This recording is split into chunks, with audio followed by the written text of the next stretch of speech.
नमस्कार मित्रांनो. 8व्या वेतन आयोगाच्या अंमलबजावणीनंतर शासकीय सेवेतून निवृत्त झालेल्या पेन्शनधारक सफाई कर्मचाऱ्यांना 18 महिन्यांचा पेन्शन एरियर्स म्हणजेच थकीत पेन्शन किती मिळणार याचे संपूर्ण सांख्यिकीय गणित आज आपण अगदी सोप्या शब्दात पाहणार आहोत. त्याआधी व्हिडिओला लाईक व चॅनल फॉलो नक्की करा.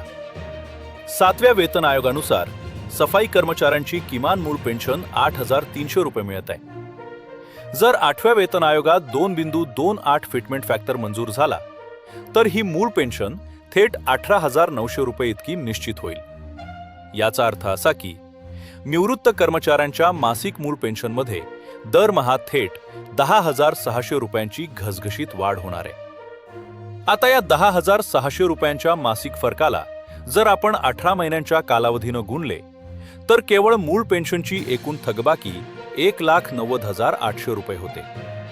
यामध्ये या 18 महिन्यांच्या काळातील महागाई भत्ता म्हणजेच DRची वाढीव रक्कम जोडल्यास सफाई कर्मचाऱ्यांना एकूण अंदाजे 2 लाख रुपये ते 2,15,000 रुपयांच्या घरात एरियर्स मिळेल. शासकीय नियमांनुसार हा एरियर्स पेन्शनधारकांच्या थेट बँक खात्यात हप्त्यांच्या स्वरूपात जमा केला जाईल. 8व्या वेतन आयोगाच्या अशाच अचूक आणि वेगवान सांख्यिकीय अपडेटसाठी आपल्या चॅनलला आत्ताच लाईक आणि सबस्क्राईब करा. धन्यवाद.